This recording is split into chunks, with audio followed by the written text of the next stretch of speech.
It happens in 1967 at Malmstrom Air Force Base in Montana. Nick is on his way to meet a key witness to the event. Robert Salas served 7 years in the Air Force, rising to the rank of captain. So tell me what happened. March 24, 1967, I and my commander, Fred Mywall, were on duty at Roy, Montana. The men are stationed in the missile launch bunker, 60 feet below ground. We had control of 10 nuclear missiles.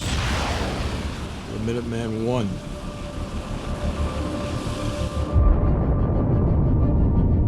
Each missile had an 800-kiloton nuclear weapon.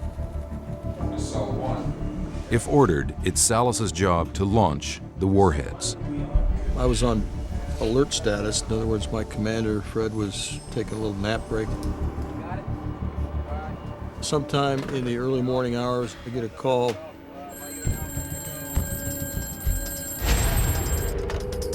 Dallas.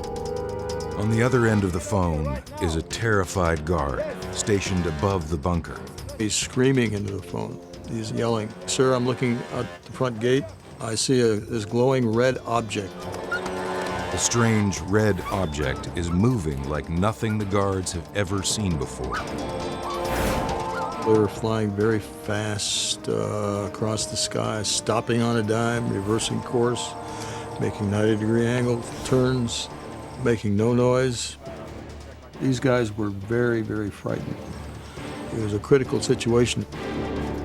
As fear spreads above ground, things are about to get even more terrifying below.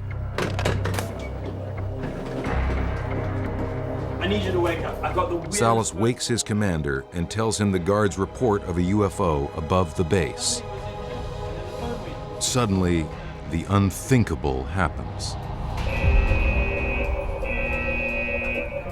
The lights turned from green to red. In other words, red meaning unlaunchable.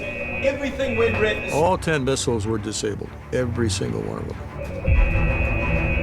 So what does that mean?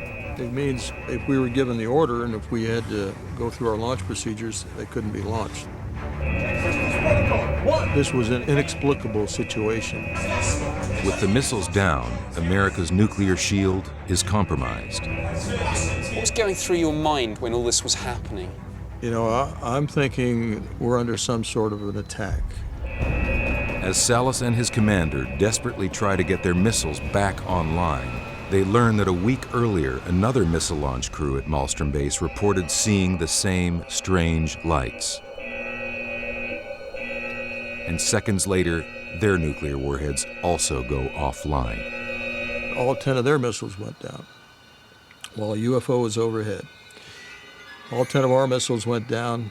UFO was immediately over our facility. What did you think when you found out that this had happened not once, but twice? These were the most sophisticated weapons we had, and so it was worrying that something very unknown, very unusual, very strange could disable them. Is this a coordinated attack by the same unidentified craft? Give us a reading on each one of them! In both cases, the weapons are out of action for nearly 24 hours. We did our chance. There's no way! So what did shut down the nuclear missiles at Malmstrom Air Base? And why? This was extraterrestrial in nature. I honestly believe that.